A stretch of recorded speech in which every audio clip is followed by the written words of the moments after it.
श्री कृष्णा श्री कृष्णा श्री कृष्णा श्री कृष्णा।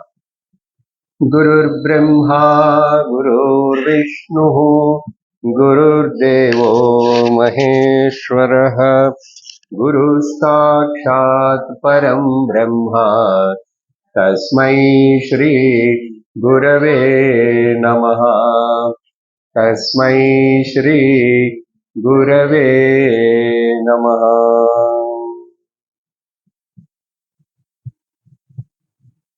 हरि ओम तत्सत्।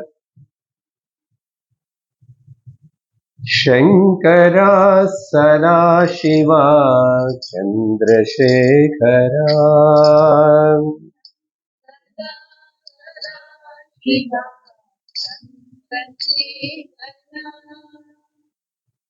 शंकरा सदाशिवा चंद्रशेखरा शंकरा सदाशिवा चंद्रशेखरा चंद्रशेखरा गौरी शंकरा चंद्रशेखरा गौरी शंकरा शंकरा सदाशिवा चंद्रशेखरा शंकरा शेखरा नीलकंठ शूलपाणि चंद्रशेखरा नीलकंठ शूलपाणि चंद्रशेखरा हालनेत्र गिरिधारी चंद्रशेखरा हालनेत्र गिरिधार चंद्रशेखरा चंद्रशेखरा गौरी शंकरा शंकरा गौरी शंकरा शंकरा सदाशिवा चंद्रशेखरा शंकरा सदाशिवा चंद्रशेखरा शंकरा सदाशिवा चंद्रशेखरा। हर हर नमः पार्वती पतये।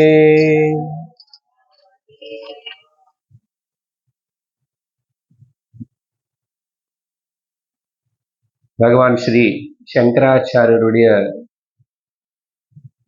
சரிதம் 6 వయసు 7 వయసులో కళంబిన శంకరర్ కాలడి గ్రామத்துல నుండి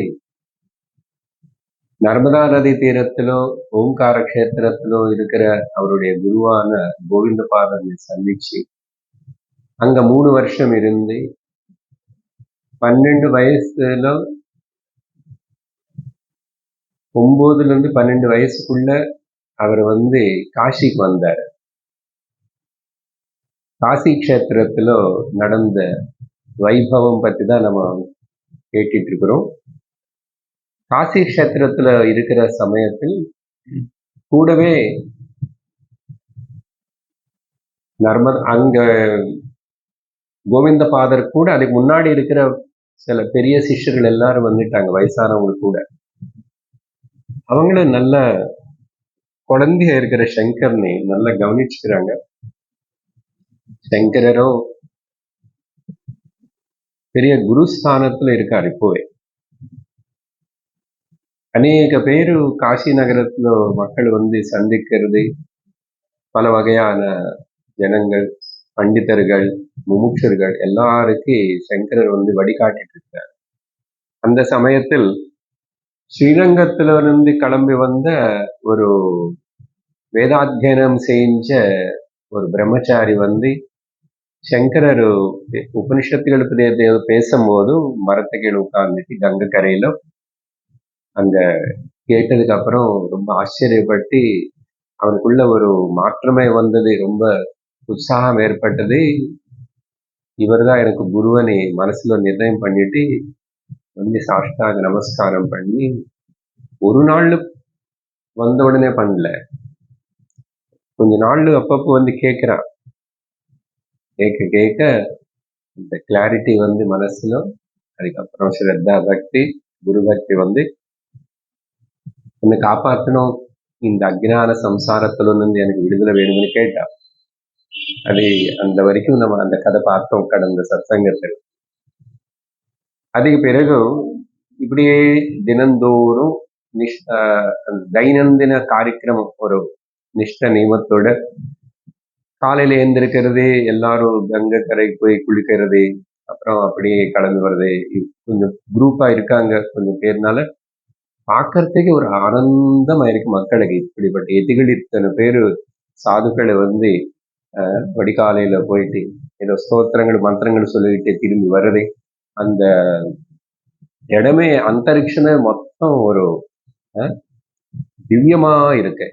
அந்த சங்கரன் சுத்தி இருக்கிற அந்த இடம், கங்கக்கரை, அது எல்லாமே. அப்படி ஒரு நாள் பொதுவா காலையில அனுஷ்டானம் எல்லாம் முடிச்சிட்டு விஸ்வநாதன் கோயிலுக்கு தரிசனத்துக்கு போவார். போயிட்டு வந்ததுக்கு அப்புறம் தான் மிச்சம் இங்க பிரவச்சனம் சத்சங்கம் ஏதாவது. அப்படி கிளம்பி விஸ்வநாதர் கோவிலுக்கு போற சமயத்தில் அன்னைக்கு சொன்ன அங்க எல்லாமே அந்த தெரு எல்லாமே ரொம்ப சின்ன சின்னதா இருக்கும், இவ்வளவு இருக்கும். அப்படி போகும்போதும் தூரமா எதிரில் ஒரு செண்டாளன் வரான். செண்டாளன் சூத்ர ஜாதி சேர்ந்த செண்டாளன் வரும்போது அங்க ஒரு கதை சொல்லப்படுறது. அதிலோ வந்து சங்கரருடைய சிஷ்யனும் சொன்னாரா, இல்ல சங்கரரே சொன்னாரா, இல்ல சங்கரருக்கு சங்கருடைய சிஷ்யர்களுக்கு முன்னாடியே இன்னொரு பிராமணன் யாரோ போறா, அவருக்கு தெரியும் பின்னாடி எத்திகள் வராங்கன்னு சொல்லிட்டு அங்க பார்த்தினாலே அந்த செண்டாளன் வந்து விலங்கு விலங்கு அப்படின்னு சொன்னார். அப்படி சங்கரர் சொல்லிருக்க மாட்டாரு, சரியா? ஒருவேளை சங்கரர் அப்படி சொல்லியிருந்தா கூட அது ஒரு விஷயம் நடக்கிறதுக்காக தான் அங்க அது எல்லாமே நடந்ததா நம்ம பாவிச்சுக்கணும். சரி, மொத்தத்தில் எப்போ அப்படி சொன்னாலும் இந்த செண்டாளன் வந்து அனர்கலமா ஸ்லோகங்கள் சொல்லி ஏதோ பாட ஆரம்பிச்சுட்டான். எல்லாரும் நின்றுட்டாங்க, அவன் அங்க நின்றுட்டான். நின்று பாடுறான்னா ஸ்லோகம் சொல்றான். அந்த அந்த சந்தர்ப்பம் அங்க நடந்த இது செண்டாளன் என்ன சொல்லியிருக்கு, அதுக்கப்புறம் அதுக்கு பதில் வந்து சங்கரர் ஏதுனது. சங்கரர் அப்பு ஏதுல அதுக்கப்புறம் சங்கரர் இந்த சனந்தனனுக்கு வந்து இந்த கூட ஸ்ரீரங்கத்துல இருந்த சிஷ்யன், அவன் பேரு சனந்தன். அவன் கேட்டதுனால அப்புறம் கொடுத்த பதில் தான் மகிஷா பஞ்சகமா மனிஷா பஞ்சகமா வந்துச்சு. 5 ஸ்லோகங்கள். இந்த செண்டாளன் என்ன சொல்றான்னா,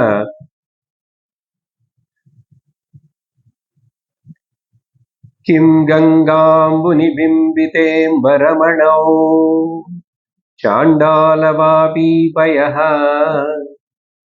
பூரேப்யந்தரமஸ்தி காஞ்சன घटी मृत्कुम्भयोश्चाम्बरे प्रत्यग्वस्तु निस्तरंग सहज आनन्दावबोधाम्बुदौ विप्रोऽयं स्वपजोऽयमित्यपि महान् கோயம் விவேத பிரமஹா. இவ்வளவுதான், ஒரே ஸ்லோகம் தான் சொன்னான். என்ன சொல்ற, 2 உதாரணம் இருக்கு இந்த ஸ்லோகத்தில், சரியா?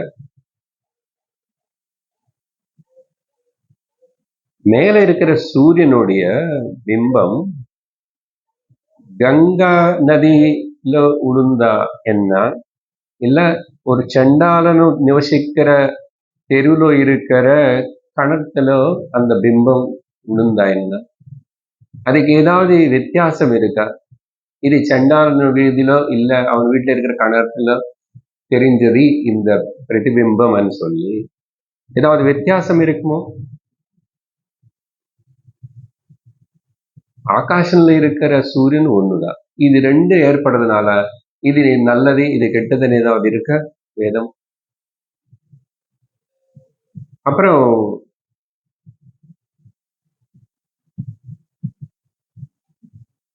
ஒரு ஜலத்தினி மண்ணுனால செஞ்ச பாத்திரத்துல போடுறோம், இல்ல தங்கத்தினால செஞ்ச பாத்திரத்துல போடுறோம்.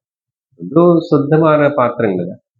அதனால ஏதாவது ஜலத்துக்கு ஒரு பெருமை இருக்கா, வித்தியாசம் இருக்கா?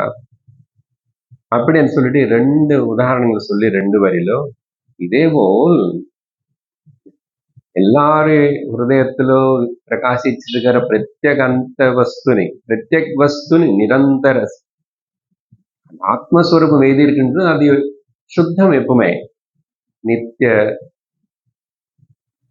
அப்புறம் சச்சித் ஆனந்தம், சகஜானந்த. அப்படிப்பட்ட அந்த ஆத்ம விஷயத்திலும் பேதம் இல்லாத போது ஏ பிராமணா ஏன் என்னை விளங்கிப்போ அப்படின்னு சொல்லிட்டு மகான் கோயம் பேத பிரம, உனக்கே இப்படிப்பட்ட பேத பிரம இல்யூஷன், இந்த பேதம் பார்க்கறது. அப்படின்னா யாருன்னு விளங்க சொல்றேன்? இந்த சரீரத்தினா இல்லைன்னா ஆத்மனை விளங்க சொல்ல முடியாது. இப்படின்னு அதுக்கு நம்ம வியாக்கியானம் இருக்கு. அதெல்லாம் ஆத்ம விஷயம் பத்தி மனிஷா பஞ்சகத்துல விஸ்தரிச்சு பேசியிருக்கு. சரி, அப்போ இது கேட்ட உடனே சங்கரர் அப்படியே பாவ சமாதியில அப்படியே நிச்சலமா தேஜஸோட நின்றுருக்காரு. அதுக்கப்புறம் அப்படி சொல்லிட்டு அவன் போயிட்டான், அந்த சண்டாளனும் போயிட்டான். அப்படி திரும்பி கிளம்பி போன பக்கத்துல இருக்கிற அந்த சனந்தனுக்கு ஒரே ஆச்சரியம், ஒரே ஆச்சரியம். ஆச்சாரியர் ஒன்னும் பேசல, அவன் என்னமோ சொல்லிட்டு போனான். அது காதுல விழுந்து அதுக்கப்புறம் ஆச்சாரியர்கிட்ட அப்படி போயிட்டு வந்தாங்க, தரிசனம் பண்ணி ஆசிரமத்துக்கு வந்ததுக்கு அப்புறம் 3 நாள்ல சங்கரரு விவகாரம் எந்த விஷயத்துல எதுவுமே செய்யாம, ஆசிரமம் இல்ல அவங்க தங்குற எந்த இடமும் அங்க சின்ன குட்டியா போட்டிருப்பாங்க இல்லையா, ராத்திரி சமயத்துல தங்கறதுக்கு மரத்து கீழே உட்கார முடியாது. அங்கே தியானத்துல மௌனமா இருந்த, விவகாரமே செய்யாது. அப்போ இங்க கிளம்பி போற சமயத்துல அந்த ஆச்சரியப்பட்டு சனந்தன் கேட்கிறான், சுவாமி ஆச்சாரியர் யாரு வந்தது அப்படின்னு சொல்லிட்டு, ஒருவேளை சாட்சாத் தட்சிணாமூர்த்தி சுவாமிய, தத்தாத்திரேய சுவாமி, இதனால அவதூத்த அவர் அப்படி பாகவத்துல கதை இருக்குல்ல, அப்படி அந்த தத்தாத்திரேய சுவாமிய இல்ல பெருமான் சிவனேனா அப்படின்னு கேட்டார். ஆனா அங்க எதுவுமே பதில் கொடுக்கல ஆச்சாரியர் சங்கரர். 3 நாள் மௌனமா இருந்து முடிச்சதுக்கு அப்புறம் தான் ஒரு பூர்ஜ பத்திரம், அந்த காலத்துல இவர் சங்கரர் பாஷ்யம் எழுதினார் இதெல்லாம் சொன்னா பூர்ஜ பத்திரம்னு அது ஒண்ணு இருக்கு. அது இப்போ என்ன கூப்பிடுவாங்க தெரியல.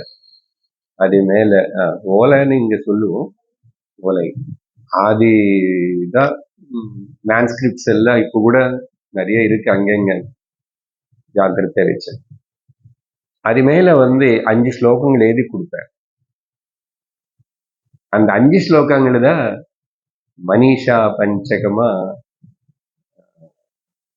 பிரசித்தமாயிடுச்சு, பூர்ண வேதாந்தத்தோட கூட இருக்கு.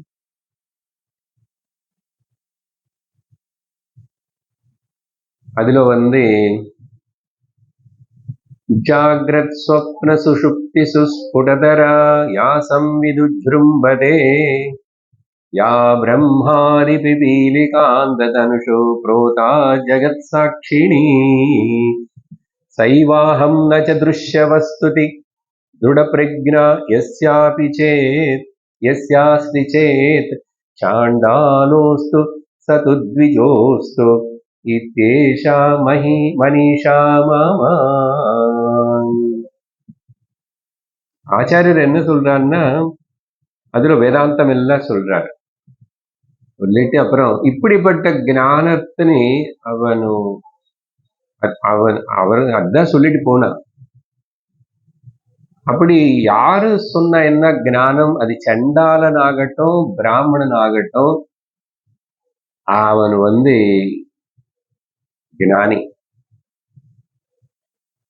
அது குலம் பார்க்க கூடாது அப்படின்னு எல்லா ஸ்லோகத்திலும் கடைசியாக இது சாண்டாலோசு சது த்விஜோசு இத்தியேஷா மனிஷா மம. மனிஷ மனிஷான்ட்டு ஞானி, ஞானத்தோடு இருக்கிறவன். அதனால அப்படி 5 ஸ்லோகங்கள் அழகா இந்த மனிஷா பஞ்சமம் அங்க வந்தது. முழுச வேதாந்த கருத்துக்கள் கூடியிருக்கு. யோக வாசிஷ்டத்தில் இதேபோல் ராமர் வசிஷ்டர்கிட்ட பல கேள்விகள் எல்லாம் கேட்கும்போது ராமர் ஞான விஷயம் வரும்போது அழகா சொல்றாரு. ஒரு ஸ்லோகம் இருக்கு. அது அர்த்தம் என்னன்னா, ராமா பாரு, ஞானி எங்க இருந்தாலும் ஓடி தேடி போய் ஞானம் வாங்கிக்கணும் அப்படின்னு சொல்லும் போது, அங்கேயும் சென்னாலன் தெருவிலோ எங்காவது நிவசிச்சுட்டு இருக்கிற ஒரு ஞானின்னு சொன்னா, அவர் குலம் கோத்திரம் எல்லாம் பார்க்காம பிக்ஷா பாத்திரம் எடுத்துக்கிட்டு போய் ஞானம் வாங்கிக்குவாங்க. எக்ஸாக்ட் இதே சொல்றாரு. அதனால நமக்கு ஞானம் முக்கியம் தவிர அது யாரு சொல்லி தரா అనేది தேவையில்லை. சின்னவனா பெரியவனா பிராமணனா. இது எப்படின்னா, ரொம்ப பெரிய வியாதியோட கஷ்டப்பட்டுட்டு இருக்கிறா, இல்ல ஒரு கணவர்ல எங்க குடியில உளுந்துட்டான் ஒருத்தன். உளுந்தது ஒரு பிராமணன். இப்போ அங்க ரட்சிக்கிறதுக்கு காப்பாத்துறதுக்கு ஒரே ஒரு பக்கத்துல ஒரு முஸ்லிம் தான் இருக்கான். கூட்ட வந்தது எட்டி பார்த்தது அவன். இப்போ இந்த பிராமணன் கணர்ல உழுந்த பிராமணன் இல்ல அந்த வைதிக பிராமணன் தான் வரணும், அதே பஞ்சகம் கட்டினவன் தான் வரணும், அவன் தான் காப்பாற்றணும்னு எதிர்பார்த்து இருப்பானோ? இல்ல ஒரு ஆபரேஷன் செய்ய வேண்டியது வந்துச்சு, ஓபன் ஹார்ட் சர்ஜரின்னு சொன்னா, இந்த ஹாஸ்பிட்டல்ல இந்த ஊர்ல இல்லைன்னு யாரு பிரசித்தமான ஒரு நல்ல டாக்டர்ன்னு சொன்னா மிஸ்டர் ஜான் கெனடின்னு சொன்னாங்க. இன்னொருத்தர் ராமகிருஷ்ணன் சொன்னாங்க. ஆனா யாரு நிறைய பண்ணாங்க, யாரு சீனியர், யாரு ரொம்ப சீனியர் நிறைய பண்ணிருக்காங்க, அவர் ஜான் கெனடி தான். இல்ல எனக்கு அப்படின்னு ராமகிருஷ்ணனை செலக்ட் பண்ணணும் இல்ல, பார்க்க மாட்டோம் இல்லையா, என்ன ஆபத்தாங்க உயிர். அதே போலதான் ஞான விஷயத்துல கூட நீ இப்படி எல்லாம் யோசிச்சு தாமதம் பண்ணி செய்யக்கூடாது, அப்படின்னா மூர்க்கத்தை. அதனால முக்கியமான கருத்து என்னன்னா, நீ தேடி போகணும், எங்க இருக்கா ஞானிகள், எங்க ஞானம் கிடைக்கும். அதுதான் அதோடைய. அப்போ அதுக்கப்புறம் நிறைய நாள்கள் அப்படியே போயிட்டு இருக்கே, தினந்தோறும் நிறைய பேர் வருது, பேசுறது, எல்லாம் செய்யறது. இப்படி அங்க காசி விஸ்வநாத கஷேத்திர தரிசனம் பண்ணிட்டு வந்ததுக்கு அப்புறம் மறுபடி போவாரா, இல்ல அங்கே அப்படியே போயிட்டு அன்னபூர்ணேஸ்வரி டெம்பிள் கூட அதையும் தரிசனம் பண்ணிட்டு ஆசி அன்னபூர்ணேஸ்வரி. அப்படி வரும்போது பல நாள்ல அங்க ஒரு வயசான ஒரு அம்மா கோவிலுக்கு பக்கத்துல சின்ன குடிசை போட்டி இருக்கானோ என்னமோ, வர இவங்களுக்கு பிக்ஷை கொடுப்பாங்க, சாப்பாட்டு கொடுப்பாங்க. அப்படி கொஞ்ச நாள்ல கொடுத்துட்டு இருக்கும்போது சங்கரர் அந்த அம்மா வீட்டு வாசல்ல பிக்ஷை வாங்கும் போது அவருக்கு கோவில்ல உள்ள இருக்கிற அன்னபூர்ணேஸ்வரி தேவி தான் இந்த அம்மா அப்படின்னு ஒரு பாவத்தோட, பிரேமையோட, கருணையோட தாய் பரமேஸ்வரர் அன்னபூர்ண பாவத்தோட பார்ப்பாரு. பார்த்துட்டு தினந்தோறும் ஒரு ஸ்லோகம் சொல்லுவார். அப்படி சொன்ன அந்த 10 ஸ்லோகங்கள்ல 8 ஸ்லோகங்கள் தான் அன்னபூர்ண அஷ்டகம் வந்துச்சு. அழகா அவர் ஒரு நாள் ஒரு ஸ்லோகம், இதெல்லாம் ஒரு நாள் ஒரு ஸ்லோகம் தான் சொன்னா, அதுக்கப்புறம் எப்படிதான் நமக்கு கிடைச்சதுன்னா, நம்ம இந்த ஸ்தோத்திரங்கள் இது எல்லாத்துக்கு இல்ல சங்கர தேவன பாஷ்யம் அதெல்லாம் காப்பாத்தி இப்போ வரைக்கும் நமக்கு கிடைக்கிற போல் செஞ்ச அவர் சுத்தி இருக்கிற அந்த சிஷ்யர்களுக்கு நாம வணங்கணும். இல்லைன்னு எப்படி நமக்கு கிடைக்கும்? அது எவ்வளவு ஜாக்கிரதையா காப்பாத்தி இருக்கணும். சிலது பாஷம் எழுதிட்டுக்கு அப்புறம் சங்கர அந்த கதை அப்புறம் வரும், சொல்லி தருவாரு இந்த சிஷ்யர்களுக்கு. அங்க இருக்கிறவங்க ஒரு வாட்டி சொன்ன அப்படியே கிரகிச்சுக்கிற சக்தி இருக்கிற சிஷ்யர்கள் வந்தாங்க. அதனால அது மனப்பாட்டமாகவும் இருந்தது அவங்களுக்கு. சங்கரர் எழுதி வச்சார். இது இந்த ஸ்தோத்திரங்கள்ல ஏதல பாடினார். அப்படியே எந்த கோவில்ல எந்த இடத்துல என்ன பாடணும் உட்கார்ந்து எழுதினது கிடையாது. ஸ்தோத்திரங்கள் எல்லாம் உட்கார்ந்து எழுதினது பாஷ்ய ரச்சனை மட்டும்தான். ஆனா இத்தனை ஸ்தோத்திரங்கள் போகாத கோவில் கிடையாது, வழிபடாத கடவுள் கிடையாது, பாடாத ஸ்தோத்திரம் இல்லையே. அதிலோ அப்போ அழகா பாடுறாரு. நித்யானந்தகரி வராபயகரி சௌந்தர்ய ரத்னாகரி நிர்தூதாகில கோர பாபனிகரி பிரத்யக்ஷ மாஹேஸ்வரி प्राये चाचल वंश पावन करी काशीपुराधीश्वरी भिक्षां देहि कृपावलंबन करी மாதான்னபூர்ணேஸ்வரி. இப்படி கடைசியில அந்த ஸ்தோத்திரத்துல அன்னபூர்ணே சதா பூர்ணே शंकर प्राणवल्लभे ज्ञान वैराग्य सिद्ध्यर्थम भिक्षां देहि च பார்வதி. ஞான வைராக்கியங்கள் எங்களுக்குள்ள வளரணும். அது எப்பவுமே அப்படி இருக்கணும். ஞானம் வந்தானது அதுக்காக பிக்ஷை கூட. அப்போ வயிற்றுக்கு எதுக்கு 3 வாட்டி 4 வாட்டி கொடுத்து இது பார்த்துக்கிறோம், இது நீ கவனிச்சுக்கிறோம்னா இந்த சரீரம் இருக்கும் போதே ஞானம் அடையணும். அதுக்காக தான் சாப்பாடு. சுகத்துக்கு போகத்துக்காக சாப்பாடு இல்லை. இது இருக்கும்போது சிரவணம் பண்ணணும், குருன்னு ஆசிரிக்கணும், சாஸ்திரம் கேட்கணும். அப்படி சொல்லு. மாதாச்ச பார்வதி தேவி பிதா தேவோ மகேஸ்வர பாந்தவா சிவபக்தாச்ச ஸ்வரேஷோ புவனத்ரயம். இப்படி அன்னபூர்ணேஸ்வரி ஸ்தோத்திரம் ஏதற்கு சொல்றதுக்கு வந்த ஒரு வாய்ப்பு, அந்த சந்தர்ப்பம் கதை. அதுக்கப்புறம் இந்த காசியில அன்னபூர்ணேஸ்வரி, அதுக்கு ஒரு கதை சொல்லணும். அம்பாளியே அங்க அப்படி வந்திருக்கா, அன்னபூர்ணேஸ்வரியா ஏன் இருக்கா அப்படின்னா புராணத்துல ஸ்காந்த புராணத்துல வர கதை அது ரொம்ப அழகா கனெக்ட் பண்ணும். என்னன்னா, ஒரு நாள் அம்பாள் பெருமாள் கூட விளையாடும் போது கொஞ்சம் தமாஷாவா பின்னாடி நின்றுட்டு பெருமான் சிவனையோடைய கண் இப்படி மூடிட்டான்.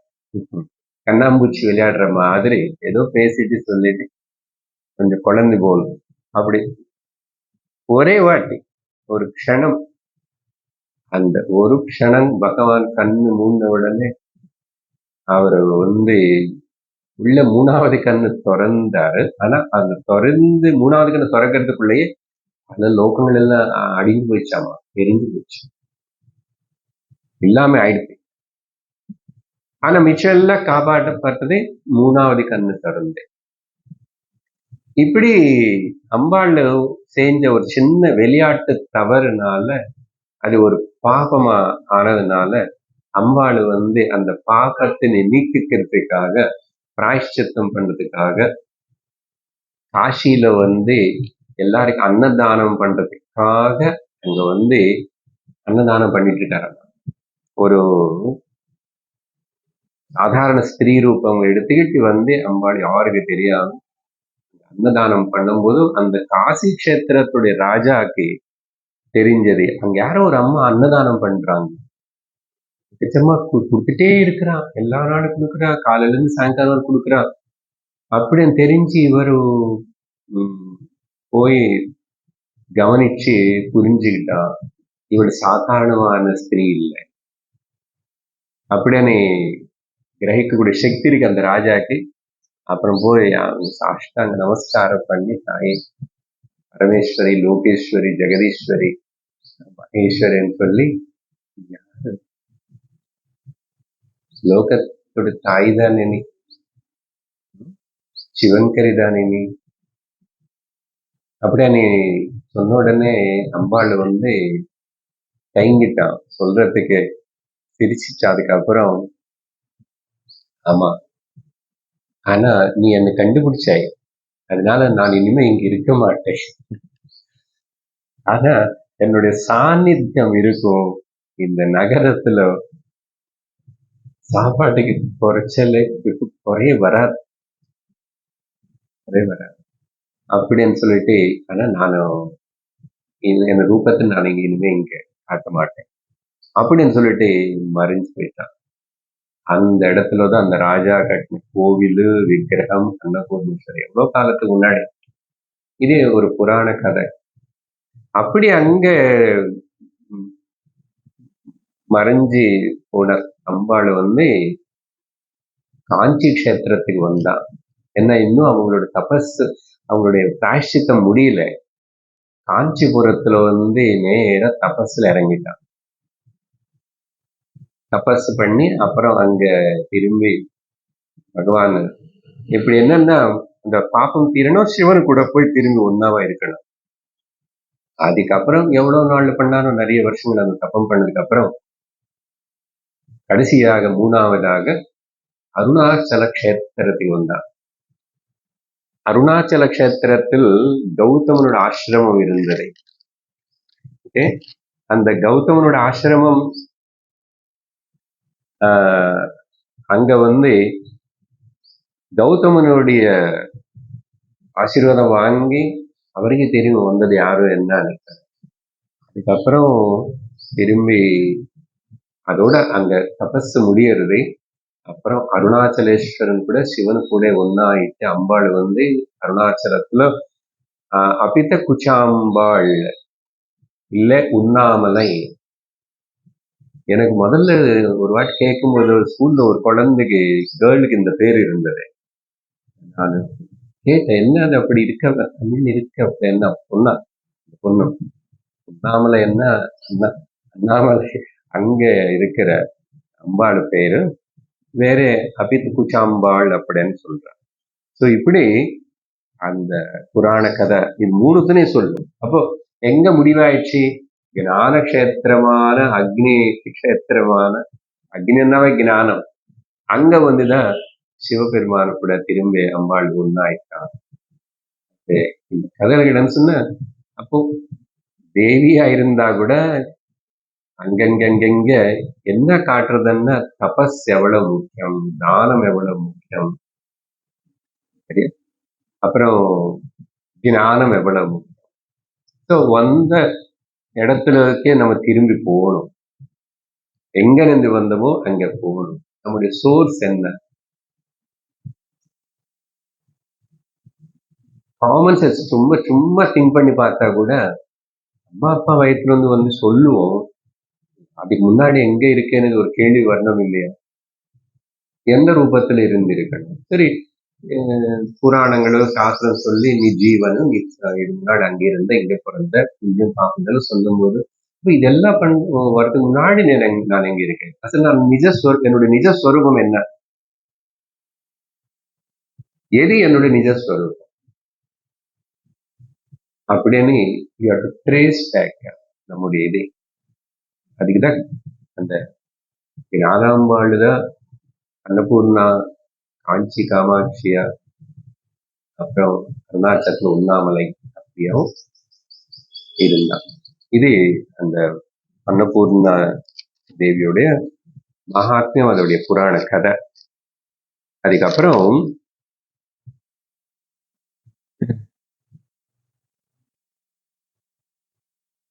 அடுத்தது பகவான் உபதேசம், நிறைய பேருக்கு உபதேசம் பண்றாரு இல்லையா? சிவபஞ்சாட்சர நட்சத்திரமாலா ஸ்தோத்திரம். பல ஸ்தோத்திரங்கள் நமக்கு இன்னும் பிரபலமா தெரியாத ஸ்தோத்திரங்கள் கூட நிறைய இருக்கு. அது அப்புறம் அதை வச்சு அதை சொல்லி அங்க இருக்கிற விஸ்வநாதர்னு ஆராதனை பண்ணார் சங்கரர். இந்த உபதேசம் என்னன்னா, யாரு வந்தாலும் சரி, வாதிக்கிறதுக்கு வந்தா அவங்களுக்கு சமாதானப்படுத்தி இதுதான் கரெக்ட், சாஸ்திர சம்மதமா இருந்தா ஓகே. எங்களோட அபிப்பிராயமும் மதமும் கிடையாது இங்க. சொன்னா இல்லையா, அன்னைக்கு ஒரு 72 வகையான மதங்கள் நாட்டுல சண்டை போட்டுட்டு இருக்கு. அதனால முதல்ல கர்ம தார்மீகமா இருக்கிற தர்மம் பத்தி சொல்லுவாரு. அந்தந்த மனுஷனுடைய தகுதிக்கு தகுந்த போல் யாரும் நிராகரணம் பண்ணல. முதல்ல கர்ம அப்படின்னா தார்மீக ஜீவனம். அப்படி வந்த ஜனங்களுக்கு, தார்மீக ஜனங்களுக்கு தர்மம் பண்றது தர்மம் விசேஷம் சொல்லுது. பக்தி பரமா ரொம்ப அப்படி இருக்கிறவங்களுக்கு பக்தி யோகம் பத்தி அந்த பக்தாளுக்கு ஜனங்களுக்கு சொல்லி கொடுக்கும். முமுட்சுர்களா வந்தவங்க யாராவது இருந்து அப்படி நிஜமா சம்சாரம் என்ன, ஜென்மன் என்ன, மோட்சம் என்ன, பந்தம் என்ன, இது இப்படி யாராவது கேட்டு அப்படி வந்தா அவங்களுக்கு அந்த ஞானம். எல்லாருக்கும் வந்தவங்களுக்கு எல்லாருக்கும் ஞானம் அப்படி இல்லை. அப்படி இருக்கிறதுனாலதான் அப்படிப்பட்ட ஆதிசங்கரர் எல்லா கடவுளை பத்தி அவர் பாடுறது, எல்லா இடத்துலும் ஸ்தோத்திரங்களை ரச்சனை செய்யறது, இப்படி செய்ய முடியும். ஆச்சரியம் இன்னும் பார்த்த நாடு இந்த சம்பிரதாயம் சனாதன தர்மம் ஒண்ணுதான் சொல்றதுக்கு இதுக்கு மேல என்ன அடையாளம் வேணும்? யோசிச்சு பாருங்க. எத்தனை வருஷங்களுக்கு முன்னாடி காலடி அங்க காஷ்மீர் அங்க போறோம். இப்போ நிதானமா ஹிமாலயங்கள் காஷ்மீரும் தாண்டி போறோம். எங்க பார்த்தாலும் இதே ஆராதனா பூஜா கடவுள் எல்லாம் இருந்தது. ஆனா ஒழுங்கா புரிஞ்சுக்காம சாஸ்திரத்துல கொஞ்சம் விளங்கி போய் மக்கள் கன்ஃபியூஸ் ஆயிருக்காங்க. அது சரி பண்றதுக்கு தான் வந்தார் சங்கரன். அப்போ அதே சமயத்துல அவர் எப்பெல்லாம் டைம் கிடைக்குது அப்படின்னா அண்ணன் தனியா இருக்கிறதுக்கு விரும்புவார். முக்கியமான இந்த முமுட்சுகளா இருக்கிற கிட்டது அவங்களுக்கு போதனை செய்யறதுக்கு அவங்களை வழிகாட்டுறது. ஜீவன் முக்தானந்த லஹரி, சிவானந்த லஹரி, இப்படிப்பட்ட பல கிருதிகளின் எல்லாத்தையும் அதுல பூர்ண வேதாந்தத்தோட இருக்குது. ஆனா பேர் எப்படி இருக்கு? சிவன் பெயர் சொல்லிட்டே அதன் ஆத்மாவா பாவிச்சு எழுதுவார். அப்புறம் ஜீவன் முக்தனா இருக்கிறவனுடைய நிலை. சங்கரரு அத்வைத ஞானி ஜீவன் முக்தனா இருந்ததுனாலதான் எல்லா மதங்களையும் ஸ்வீகரிக்கப்படுறது. யாரும் நடக்கல, எல்லாரும் கடைசியில இதுதான் தேடுறீங்க சரியா. ஆனா நீங்க செய்யறதே செய்வோம், யாரும் டிஸ்கரேஜ் பண்ணல. சைவர்கள் வந்தா சைவ மதத்துல இரு, வைஷ்ணவர்கள் வந்தா அதுல இருந்தே நீ அடையலாம். ஆனா அடுத்தவங்களை துவேஷிக்காது. இப்படிப்பட்ட அந்த துவேஷ பாவத்தை நீக்கத்துக்காகவே சங்கரர் பஞ்சாயத்தன பூஜை கொடுத்தார். அவர் தான் கொடுத்தாருன்னு சொல்லணும். அதுக்கப்புறம் இந்த சவுத்துல நார்த்ல எத்தனை பேருக்கு அது போய் சேரிச்ச தெரியல. எனக்கு தெரிஞ்சு கொஞ்சம் ஒரு ஃபியூ டிகேட்ஸ் பிஃபோர் கூட இப்ப கூட இருக்கு நிறைய இடத்துல. ஆனா நிறைய இடத்துல திரும்பி போயிட்டு பஞ்சாயத்தன பூஜை. எங்களுக்கு ஆசிரமத்துல சுவாமிஜி சொல்லி கொடுத்ததை செய்ய வச்சிருங்கனால பஞ்சாயத்தன பூஜை. என்ன அது எது கொடுத்தாரு? பஞ்சாயத்தன பூஜைன்னு என்ன? 5 நதிகளுக்குள்ள 5 நதிகளில் கடிக்கிற 5 கல்லு 5 தெய்வத்துக்கு சின்னம் சரியா. ஒண்ணு கண்டகி நதியில கிடைக்கிற சால கிராமம் விஷ்ணு, நர்மதா நதியில கிடைக்கிற அந்த சிவலிங்கம், சிவன். அதேபோல் ஸ்வர்ணமுகி நதியில கிடைக்கிற கணபதி லிங்கம். இப்படி வேற இன்னொரு 2 நதிகள் சொல்லுவாங்க. அப்புறம் என்ன லிங்கங்கள்னு ஒண்ணு சூரிய லிங்கம், அதுக்கு பேர் பானலிங்கம்னு கூட சொல்லுவாங்க. அப்புறம் தேவிக்கு சம்பந்தப்பட்டது ஒண்ணு. அந்த நதிகள் பேர்ல எல்லாம் தெரியல. முக்கியமா 5 நதிகளில் கிடைச்ச கல்லுதான். ஏன்னா அதுக்கு போய் திரும்பி ரொம்ப கஷ்டப்பட்டு தங்கம் வச்சு செய்யணும்னு அவசியம் இல்லை. கல்லு நதிகள் இருக்கு. அது 5. இப்ப என்ன அதுல உனக்கு என்ன அந்த காலத்துல பிரபலமா வைதிக ஆராதனைன்னு சொன்ன காணபத்தியாக, ஓகே, சாக்தேயாக, சைவாக, வைஷ்ணவாக, அப்புறம் பூர்வம் யுகன்ல வந்த அந்த வைதிக பரமான பூஜை பார்த்தீங்கன்னா சூரியன் முக்கியம். காயத்ரி எடுத்துட்டாலும் சரி, அந்த ருஷிகள் அப்ப இல்லாம சத்தியுகத்துல பிரகிருத்தின்னு ஆராதிச்சுட்டாங்க. கோவில்கள் இல்லை அப்போ. திரேதாயுகத்துல கூட அவ்வளவு இல்லைன்னு சொல்லணும். ஆனா ராமர் அங்கங்க பூஜை பண்ணாங்க, இவங்க பண்ணாங்கன்னு நதிகளுக்கு தான் பண்ணாங்க, மரத்துக்கு தான் பண்ணாங்க. திரேதாயுகம்ல தான் நிறைய கோவில்கள் வந்தது. புரியுதா? அப்போ அதனால சூரியன் ஒண்ணு. 5 லிங்கங்கள். இந்த 5 கல்லு கிடைக்கும் இப்ப கூட. சரியான கடையில சொன்ன காமிப்பான். சூரிய லிங்கம் அது இப்படி பிளாட்டா இப்படி இருக்கும், ஒயிட்டா இருக்கும்.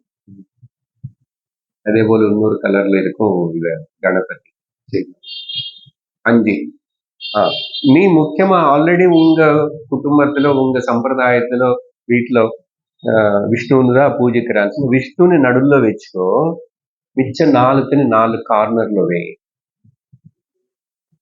எதுக்கு இதை கொண்டு ப்ராபகாண்டா பண்ணாருன்னா, மிச்சம் தேவதைಗಳನ್ನು நீ வெறுக்க கூடாது, சண்டை போடக்கூடாது, பேதபாவம் பார்க்க கூடாது అనేది மனசுல அவங்களுக்கு இருக்கணும். ஏன்னா மேஜரை இவங்களை 5 பேர் நீ கரெக்ட் பண்ணா, அதுக்கப்புறம் இந்த பௌத்த ஜெயின அந்த சின்ன சின்னதெல்லாம் கூட பெருசா ப்ராப்ளம் இல்லைன்னு சொல்லி, இதுக்குள்ளேயே வைதிக தேவதைக்குள்ளேயே இவ்வளவு வேதம் சொன்னா நம்ப மாட்டோம். இப்போ இன்னைக்கு கூட வைஷ்ணவனை பார்த்த கண்டாத அப்படி பிடிக்காத செய்வர்கள் இருக்காங்க.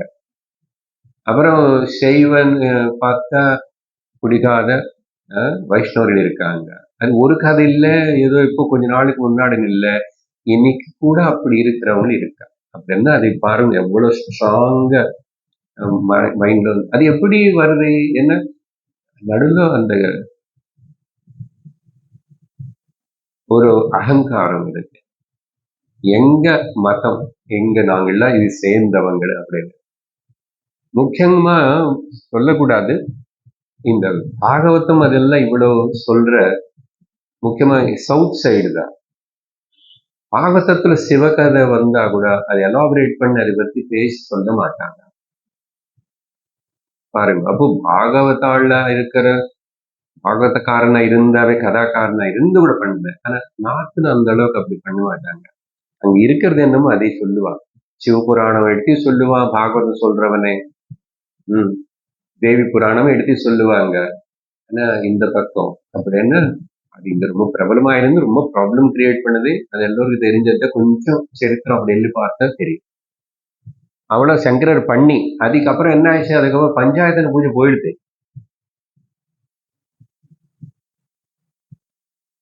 இந்த வைஷ்ணவம் வைஷ்ணவம் வைஷ்ணவன் அப்படி இப்படி இப்படி இப்படி இப்படி இப்படி சொல்லி அதுக்கப்புறம் அது போகாதன்னு சொல்லிட்டு இவர் இன்னொரு ஆரம்பிச்சுட்டு அந்த இஸ்கான் எல்லாமே அந்த கிருஷ்ண தவிர இன்னொன்னு இல்லை. ரொம்ப அது சாஸ்திரத்துக்கு விருத்தம் அப்படியே வருது.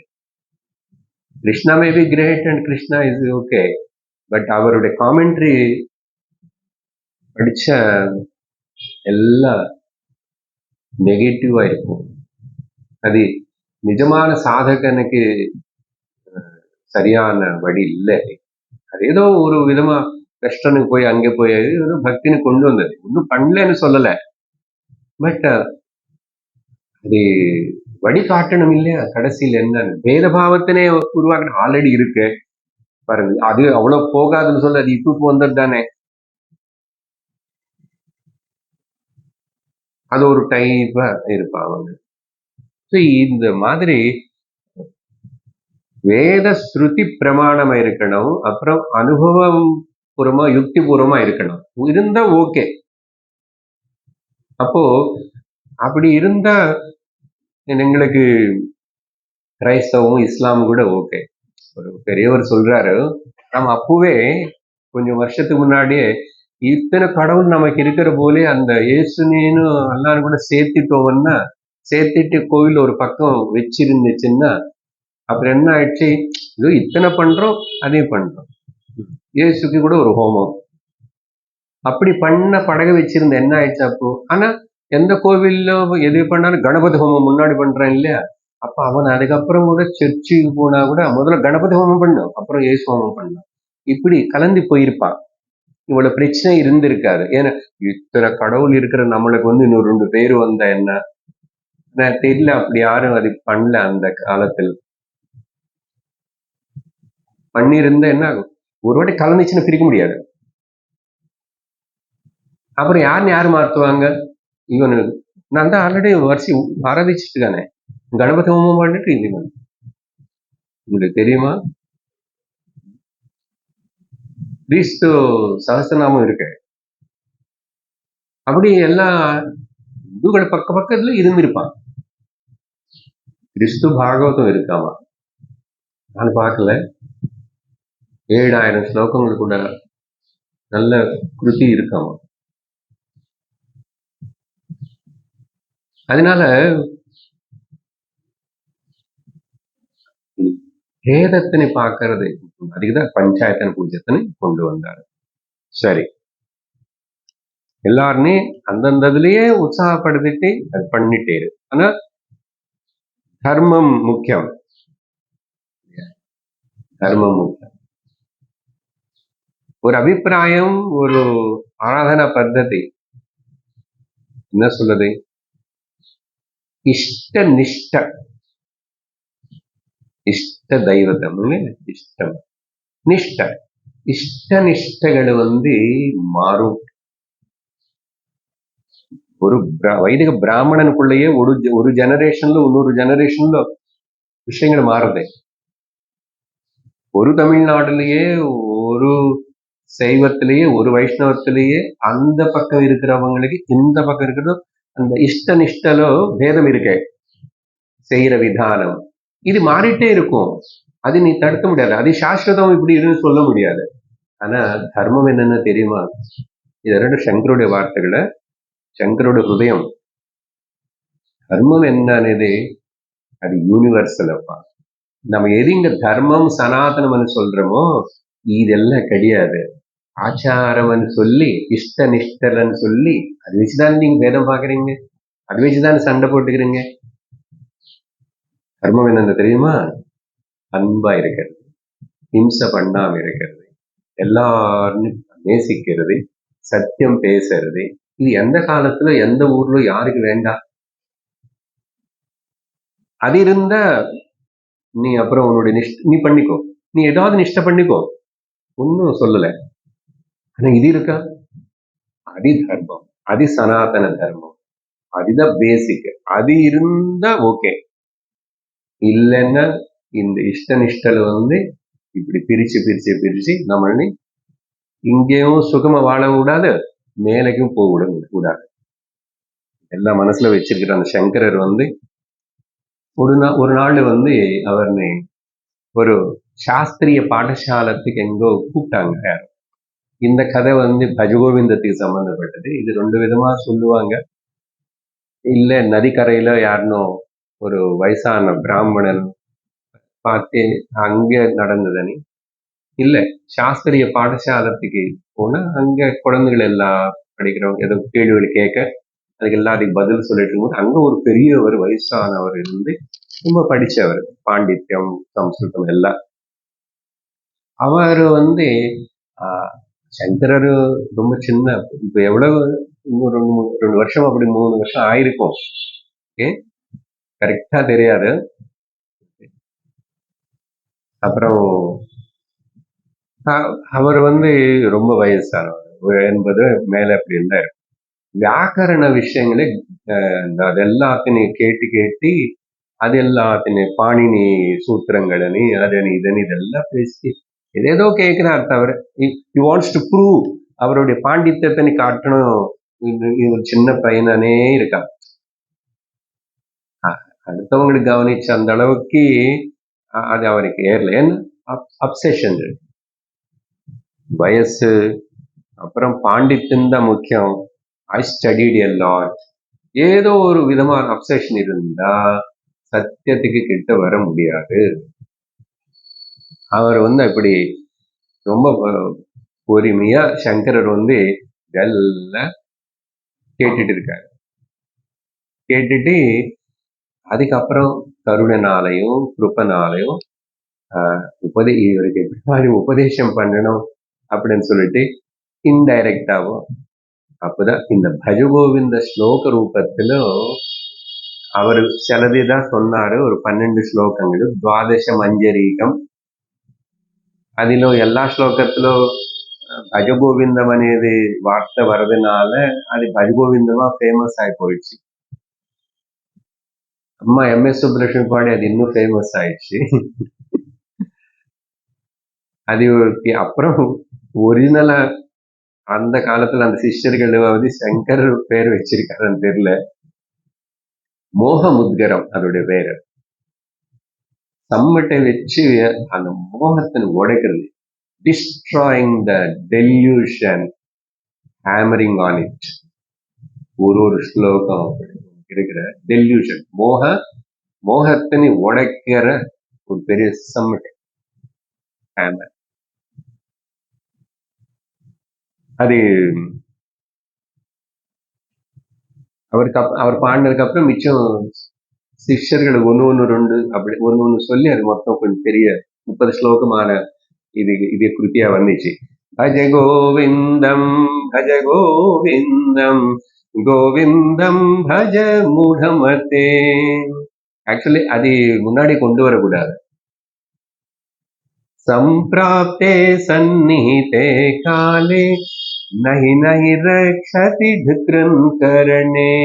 பஜ கோவிந்தம் அங்க வரணும். அது பாப்புலர் டியூனுக்கு அங்க வந்துச்சு முன்னாடி. வயசாகி சரீரம் இங்க மரணம் வர சமயத்துல சந்நிகித காலை, அந்த காலம் வர சமயத்துல இந்த பாண்டித்யம் அது ஒரு ஸ்தூத்திரம். அது ஓகே, துக்ரன் கரணே அதேதோ ஒரு சூத்திரம் பாணினி கிராமத்துல. இந்த மாதிரி பல சூத்திரங்களை பத்தி அவர் கேட்டிருப்பாரு. ஏதோ அதுல இது காப்பாத்துமா, why you are so much, அதனாலயே இவ்வளவு அப்செஷன். இந்த வயசுல இந்த கேள்வியே அவர் கேட்கணும். நீ ஏதாவது சாதனை பண்ணிருந்தா, நீ ஏதாவது நிஜமான சிரவணம் வேதாந்தம் படிச்சு நிதித்தியாசனம் பண்ணிருந்த, அதுல ஏதாவது சந்தேகம் இருந்தா கேட்கலாம். இல்லை ஏன் அது மேல இன்ட்ரெஸ்ட் அப்படின்னா வேதாந்தத்துக்கு போவே இல்லை, முக்கியத்துவம் கொடுக்கல. அதனால அவர் வேதாந்தம் அங்க கூட சொல்லாம நடுவில் வைராக்கியம் இதெல்லாம் சொல்லிட்டு இது கேட்டாவே வைராக்கியம் வரணும். அதுக்கப்புறம் ஒருவனர் ஓகே, எத்தனை அடுத்த ஸ்லோகம் நாரி பரசர் நாதி எல்லாம் வேதாந்தம் விரக்தி வருபோல் சொல்லி அஜ கோவிந்தம், கோவிந்தனை பஜனை பண்ணி ஒரு வயசு ஆனதுக்கு அப்புறம் வாய் ஏதாவது சொல்லணும் அப்படின்னா தனியா இருக்கிறோம், இல்லை அப்படி மந்திரம் பகவானுடைய நாமம் மட்டும் அதை ஓடிட்டே இருக்கணும், அதுதான் வரணும். அதனால கோவிந்தனை பஜ பண்ணு. ஒரு அர்த்தம் இன்டைரக்டா பார்த்து ஆத்மவஜனம் பண்ணுன்னு அர்த்தம். மூடமத்தே, ரொம்ப முட்டாளா இருக்கிறீங்களே நீங்க, இன்டைரக்டா இப்படி பாண்ட போல் சொல்லி அழகான கிருதி பஜகோவிந்தம் ரொம்ப பிரசித்தமானது வந்தது. இப்படி அதுக்கப்புறம் சில வருஷங்கள் ஆயிடுத்தீங்க. இப்போ சங்கரர் நினைச்சாரு, இப்படிப்பட்ட இந்த ரொம்ப க்ரௌடட்னு அப்பவே இந்த இடத்துல இருந்துட்டு நான் பாஷ்ய ரச்சனை பண்ண முடியாது. நிறைய பேர் வரது போறது அப்புறம் அதெல்லாம் ஆகிடுது. அதனால பிரசாந்தமா ஏகாந்தமா இருக்கிற இடம் வேணும். அப்பதான் பாஷ்ய ரச்சனை பண்ண முடியும்னு சொல்லிட்டு நினைச்சு சங்கரர் சிஷ்யர்கள் எட்டா கிட்ட இருக்கிறவங்க கிட்ட சொல்றாரு, வயசானவங்க எல்லாரும் நீங்க அவங்களுக்கு சொல்லி நீங்க நான் ஹிமாலயங்களை நோக்கி போக போறேன். ஸோ இப்ப காசியில இருந்து கிளம்புறாரு. அவங்கக்கிட்ட சொல்லி நான் ரொம்ப போக வேண்டிய இடம் இருக்கு இன்னும், அதனால யாத்திரை ஹிமாலயங்களை, அதனால நீங்க இந்த வயசுல இங்க இருங்கோ அப்படின்னா அவங்க ரொம்ப கஷ்டப்பட்டாங்க சங்கர்னு பிரிச்சு இருக்கிறதுக்கு. ஆனா இருந்தாங்க முக்கியமான இந்த சின்ன வயசுல இருக்கிற சில சிஷ்யர்கள் மட்டும் சங்கரோட கிளம்பி போறது. இங்க போறதுக்கு முன்னாடி, காசின்னு விட்டுட்டு போறதுக்கு முன்னாடி, காசி நகரத்துக்கு ஒரு நகரத்தின் காப்பாற்றுற ரட்சண தேவதை காலபைரவன். இப்ப கூட எல்லா கிராம தேவதைகள் இருக்காங்க இல்லையா, எல்லா நகரத்துக்கு நகரம் అనేది ஒரு தேவதை, நகர தேவதை. அதனாலதான் ராமர் அயோத்தியான்னு விட்டுட்டு கிளம்பி போற சமயத்துல ராமரும் அயோத்தியனை நோக்கி சாஷ்டாங்க நமஸ்காரம் பண்ணி அனுமதி கேட்டுட்டு போறாரு. ராமருக்கு கூட சீதையும் நமஸ்காரம் பண்ண வால்மீகி ராமாயணத்தை பார்த்தோம். அன்னைக்கு ராமருடைய ராமலல்ல ஆவிஷ்கரண சமயத்துல நம்மளுடைய பிரதான மந்திரி கூட சொல்லியிருக்கு, அயோத்தியா நகரத்துக்கு நமஸ்காரம், ஹனுமான் கடி அங்க இருக்கு, அதுக்கு நமஸ்காரம். ஸோ அப்போ அங்க காலபைரவருடைய அங்க கோவில் இருக்கு. அங்க போய் அங்க நின்று சொல்லி பர்மிஷன் வாங்கி சொல்லிட்டு போகிற மாதிரி அனுமதிக்காக காலபைரவ அஷ்டகம் பாடியிருக்காரு அங்க. தேவராஜ சேவியமான பாவனாங்கிரி பங்கஜம் வியாலயக்ன சூத்திரம் இந்து சேகரம் கிருபாகரம் நாரதாதி யோகி விருந்த வந்திதம் திகம்பரம் காசிகாபுராதிநாத கால பைரவம் பஜே. இப்படி அஷ்டகம் காலபைரவ. அப்புறம் அந்த காலபைரவ தத்துவம் என்னன்னு சிஷ்யருக்கு எல்லாருக்கும் விவரிச்சு சொல்றார் சங்கரர். அதை சொல்லும் போது காலபைரவ அஜ்ஞானிகளுக்கு அந்த காலம் అనేది ரொம்ப பயப்படுத்துற ஒரு டெரிபிள் பீயிங் டைம் தானே, முடிங்கிடும் எல்லாத்தையும் காலபைரவ. ஆனா அதே ஞானிகளுக்கு யாருக்கு சுத்தமான மனசு இருந்து உள்ளக்கு பாக்குறாங்களோ அவங்களுக்கு அது சிவம், ஆத்மா. ஏன்னா ஆத்மாலதான் எல்லாம் தோன்றது, ஆத்மாலதான் நிக்கிறது, ஆத்மாலதான் லைட்ஸ் போறது. ஆனா ஆத்மாவுக்கு ஒன்னாகல. அப்போ மாறாம இருக்கிற அந்த பைரவ தத்துவம் இஸ் தட் கான்சியஸ்னஸ் ஒன்லி. நீங்க டைம் சொல்லு, அப்புறம் இதாவது சொல்லு, அது சொல்லு, எது சொன்னாலும் எங்கிருந்து வந்துச்சு? இருக்கிறது ஒண்ணுதான், ஒண்ணுல தானே தோற்றம். ஒன்னுடைய சக்தி தான் மாயா, மாயோட ப்ரொஜெக்ஷன் தான் எவ்ரி திங் அப்படின்னு சொல்லி ரிஷிகளுடைய வார்த்தை அப்படி பார்த்தா அதுக்கு என்னன்னா, பஹிக்கால ரூபேண அந்தச்சைத்தன்ய ரூபேண, வெளிலோ காலம்.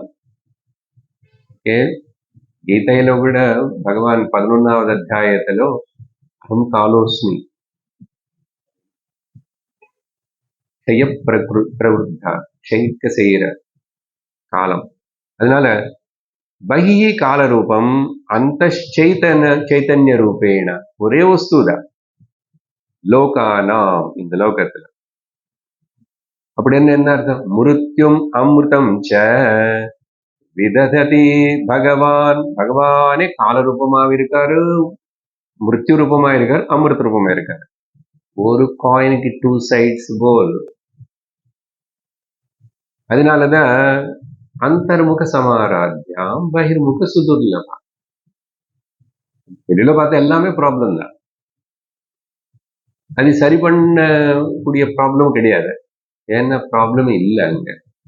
ஆனா ப்ராப்ளம் இருக்கிற போல் தோணுறது. அப்ப என்ன பண்றது? உள்ளே பாரு. அந்தர்முக சமாராத்யம். அதுதான் ரிஷிகளோட பாஷையில சொல்லணும்னா அந்த மாதிரி. பகவான் ஒரு விதததி, அவரே அப்படி காணப்படும். அப்ப இதுல சத்தியம் என்னன்னு திரும்பி அமிர்தம்னு சொல்லும் போது அமிர்தம் இல்லை. இது மிருதம் அமிர்தம்னு சொல்லும் போது பொதுவா பேசுற போல் இங்க not the pairs of complementaries are opposites. அப்படி சொல்லணும்னா இங்க மோர்டல், இங்கதான் பர்த் அண்ட் டெத் பேசலாம். அங்க சத்தியத்துல சொல்லும் போது பர்த்து கிடையாது, டெத்தும் கிடையாது. அதனால மிருதம்னு சொன்னா ஜனனம் ஆல்சோ சேர்த்துக்கணும் இல்லையா? அப்போ அங்க ரெண்டு சொல்லிருக்கு. மிருத்யு அமிருத்யுன்னு சொல்லலாம், மிருத்யு அமிர்தம்னு சொல்லிருக்கு. அமிர்தம்னா கூட அதே தான் சார், மிருத்யு இல்லையாதது. அமிர்தம் மிருத்யு இல்லைன்னு சொன்னா பிறப்பு இல்லாததான் மிருத்யு இல்லாம இருக்கும், பிறந்ததான மிருத்யு இருக்கும். அப்போ பிரகிருத்துல வெளியிலும் அது எல்லாம் இருக்கு, ஆனா உள்ள எதுவுமே நடக்கல, அது அமிர்தம். சரி, இதெல்லாம் சொல்லி என்ன சொல்றாருன்னா சிஷ்யர்கள் கிட்ட பகவான் விஸ்வநாதர் சுவாமி, விஸ்வநாத சுவாமி நமக்குன்னு சொல்றாரு, கமெண்ட் பண்றாரு. நாளைக்கு பாஷ்யம் எழுதணும்னு சொல்லி அதுக்கு வேண்டிய இடத்துக்கு கீதா உபனிஷத்து பிரம்மசூத்திரங்களின் பாஷ்யம் எழுதணும். அதனால இது பகவானோட ஆக்ஞைன்னு சொல்லி நம்ம இருந்து கிளம்புறோன்னு சொல்லிட்டு நம்ம பதரிக் ஆசிரமம் போறோம். பதரிக் ஆசிரமம் இமாலயத்துல இருக்கு. அதுக்கப்புறம் இந்த காலபைரவருடைய கோவில் தர்ஷனம் இதெல்லாம் ஆயிட்டு அதுக்கப்புறம் ஒரு நாள் அங்க இருந்துட்டு ராத்திரி நெக்ஸ்ட் டே ஆதிகேசவ கஷேத்திரம் ஒரு கோவில் இருக்கு, ஆதிகேசவ. அது இந்த வருண நதி பத்தி சொன்னோம் இல்லையா, காசியில வருண நதி அந்த எண்டுல அங்க காலபைரவன் இருந்த இந்த இடத்துல, இந்த எண்ட்ல இந்த ஆதிகேசவ கோவில் இருக்கு. அங்க வந்துட்டாங்க நடந்து. அப்புறம் ஒரு எண்ட்ல காலபைரவ், இன்னொரு எண்ட்ல ஒரு எண்ட்ல ஆதிகேசவ, அப்புறம் இன்னொரு எண்ட்ல காலபைரவன் இருக்கு, அது வேற சங்கமேஸ்வர கோவில் கூட இருக்கு. ஸோ ஆதிகேசவ சங்கமேஸ்வர கோவிலுக்கு ரெண்டுத்துக்கு நடுல சுவாமி விஸ்வநாத ஆலயம் கஷேத்திரம். அது நமக்கு வந்துட்டு இருக்கு, பாத்தீங்களா? பாத்துருக்கீங்களா? அப்டேட்டா இருக்கீங்களா? அடுத்தது காசி விஸ்வநாத கஷேத்திரம், பெரிய கோவில் வரும், சரியா? இவ்வளவு இந்துக்களுக்கு புனிதமான இடம். பக்கத்துல மசூதி கட்டுறானே, நேற்றுதான் ரிப்போர்ட் வந்துச்சு. இனிமே வெரிடிக்ட் வரணும். சங்கரர் கிளம்பி போறார் அப்படின்னு அந்த காசி கஷேத்திர ராஜாக்கு தெரிஞ்சது. முதல்ல ராஜா ஆஹ்வானம் பண்ண சொன்னோம் இல்லையே, நர்மதானந்த் அங்க வரும்போதே. அப்போ சங்கரன் நிறைய நான் உங்களுக்கு சர்வெண்ட்ஸ்ன்னு நிறைய சாமான் நிறைய எல்லாம் ஏற்பாடு பண்றேன், நீங்க அவ்வளவு தூரம் போறீங்கன்னு சொல்லி சொல்றார் ராஜா. சங்கரர் அதெல்லாம் கூடாதுன்னு சொல்லி சொல்றாரு. சாஸ்திரம் சொல்றதாமா, யாராவது ஒரு சந்நியாசி ஒரு வாகனம் ஏறி போறதா யாராவது பார்த்தா, அந்த பார்த்தவன் துணியோட போய் குளிக்கணுமா. அது என்ன, அது பெரிய பாப்பம்னு அர்த்தம். அப்படி ஒரு டிக்கம் இருந்திருக்கும். ஓகே, சில வாட்டி லேட் கூட கிடையாது, அப்படியே வெளியில கிணறு இருக்குமா, துணியோட அப்படியே போய் குளிச்சுடுவோம். முதல்ல சன்னியாசி வாகனத்துல போறதா பார்த்தா பார்த்தா நம்மளே கார் வாங்கி கொடுத்தா.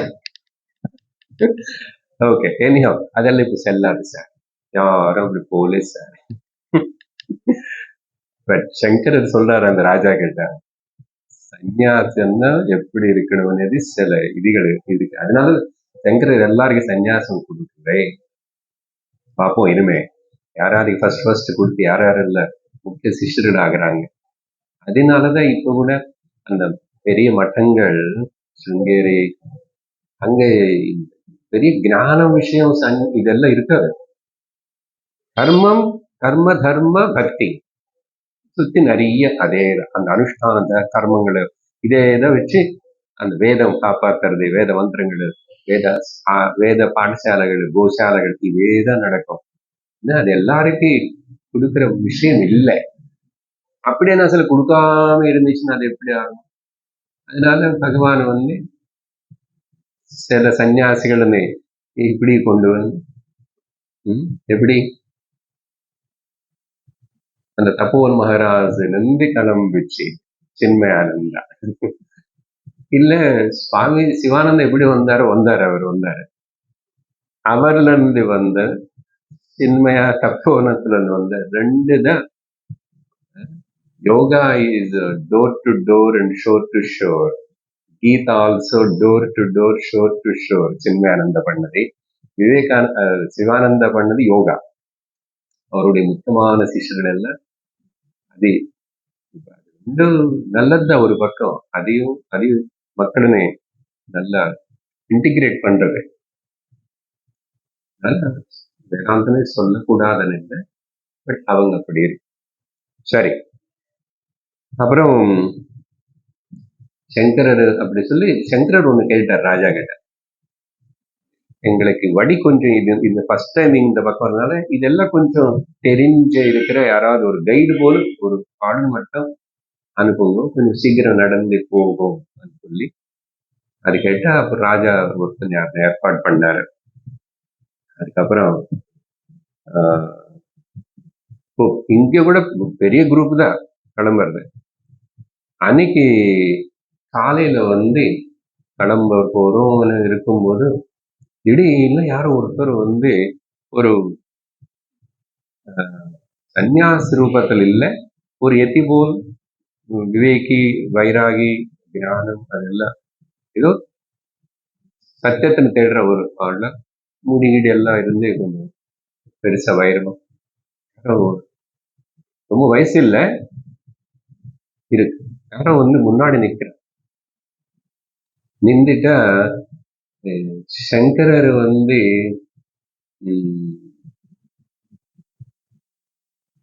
கண்டுபிடிச்சிட்டாரு யாருன்னு. அந்த வந்தான்னு சொல்ற, நீங்க என்ன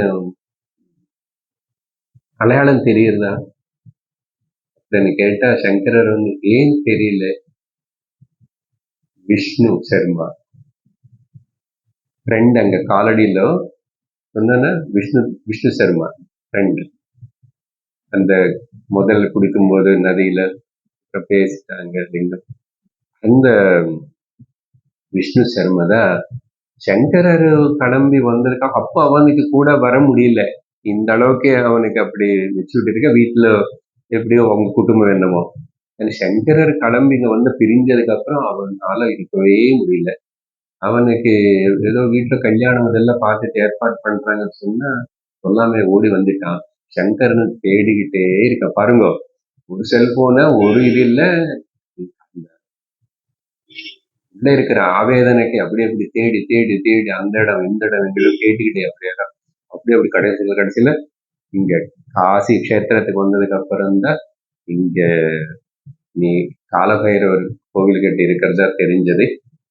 ஆதிகேசன் சொல்லிட்டு சங்கரர் ரொம்ப சந்தோஷம், கட்டி பிடிச்சிக்கிட்டாரு. 2 பேரும் ஒருத்தர் தெரிஞ்சது என்ன யாருன்னு. விஷ்ணு எப்படி இருக்கு என்னன்னு சொல்லிட்டு அன்போடு அப்பவே உடனே பிடிக்க சொல்லி நதியில அப்பவே சந்நியாசம் கொடுத்தாங்க. அப்பவே சந்நியாசம், இன்னும் அவ்வளவு தீவிரமான வைராக்கியத்தோடு இருக்காங்க. இவ்வளவு தூரம் ஓடி வந்த கொடுத்துட்டு சித் சுகி அப்படின்னு பேரு கொடுத்தாரு. இவரு முக்கியமான சிஷ்யர்கள் போல ரொம்ப பிரபலமா தெரியலன்னா கூட அந்தர்கதமா இருந்து சைலண்டான ஒரு சங்கருடைய சேவகர், சிஷ்யர்ன்னு சொல்லலாம். அங்க இருக்கும்போது எப்படி சங்கர்னு ரொம்ப அப்படி நெருங்கி இருந்து பார்த்தார். அப்படி இப்ப குருஸ்தானத்துக்கு வந்தாச்சு ஞானியா. அப்பவே ஆச்சரியப்பட்டானே, சங்கரர் சொல்றதெல்லாம் கேட்டு அங்க அவங்க பேசுகிறது சொன்னானே. அதனால அதுக்கப்புறம் ஆச்சாரியர் கூட சேவை பண்ணிட்டே அப்படி அவருடைய கண்களாவே சங்கர்னு பார்த்துக்கிட்டு இருக்காரு. சேவை பண்றதுலே.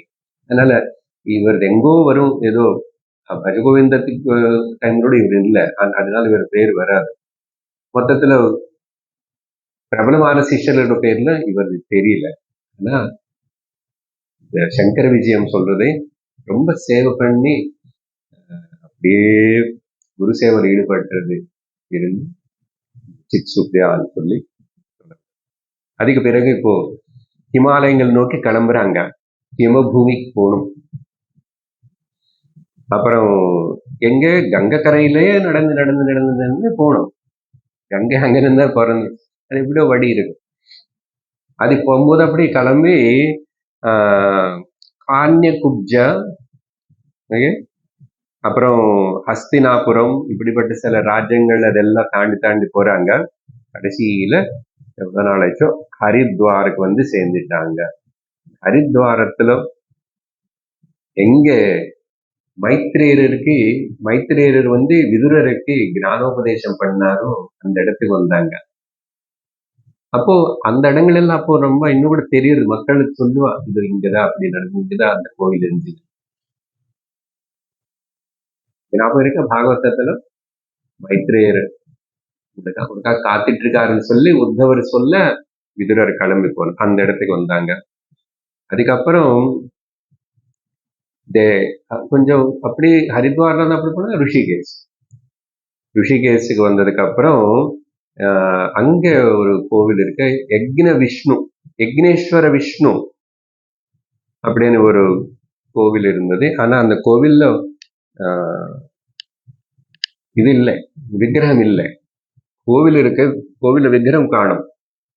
அப்போ அந்த கிராமங்கள் அங்க இருக்கிற மக்கள் எல்லாம் சொல்றாங்க, ஏன் இங்க சுவாமி இல்லைன்னு சொன்ன, இதோ வெளிநாட்டிலிருந்து சில தாக்குதல், இவங்களெல்லாம்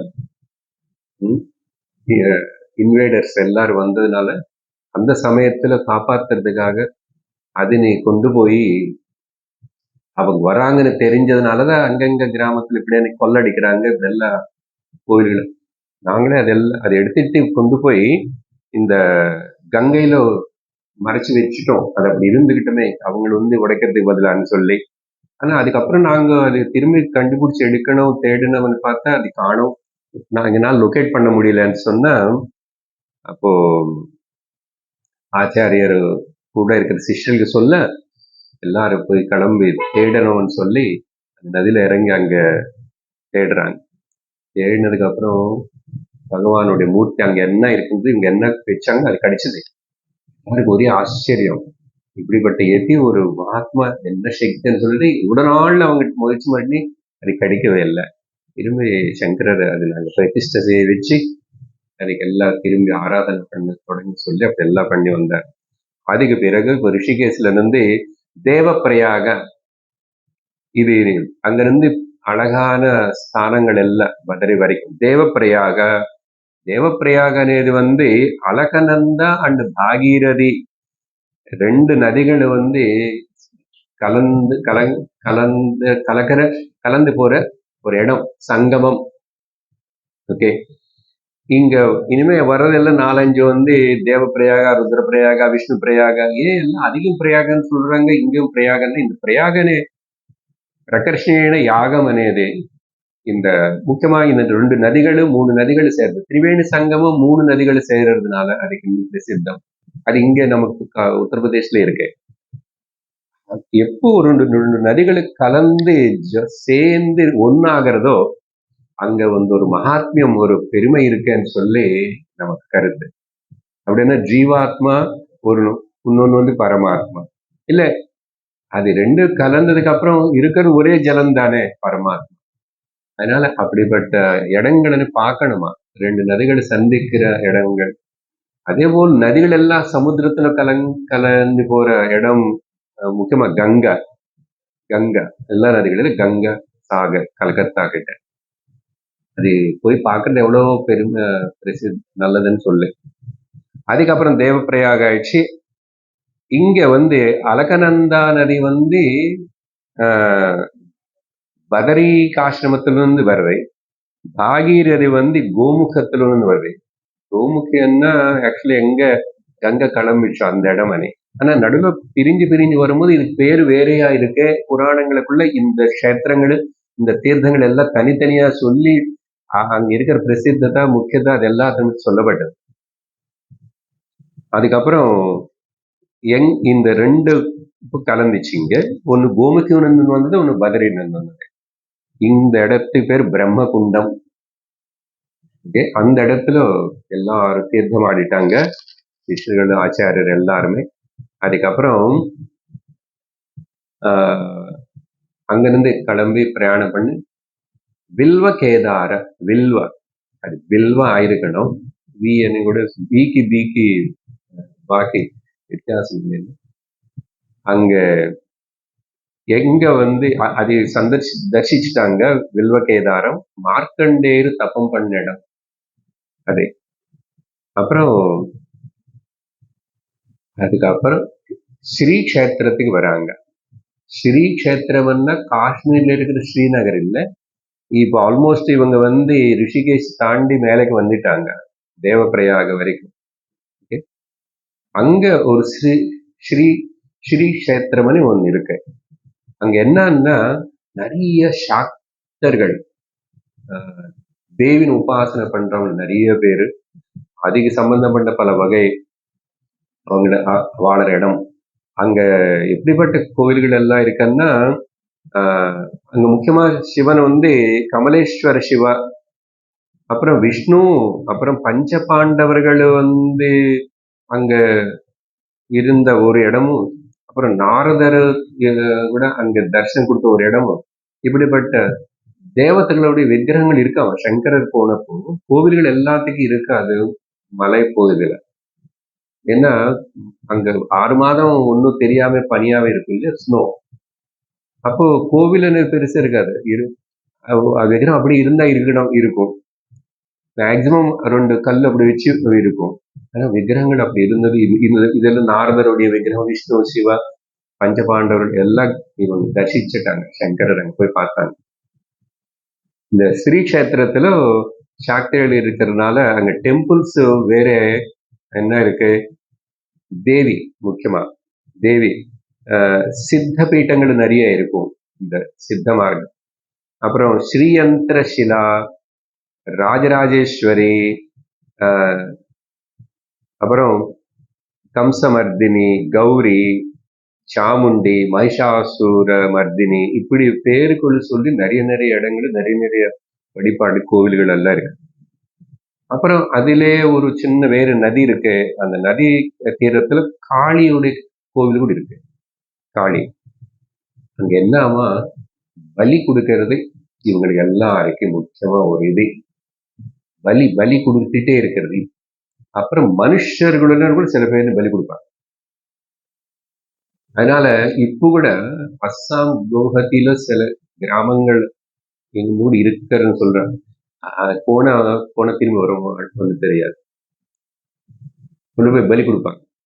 அப்படி அந்த பலி கொடுக்கறது மனுஷ பலி கூட ரொம்ப இதாயிடுச்சு, பிரபலமா இருந்தது. அங்க ஒரு ராஜா இருந்தாரு அந்த பகுதியில.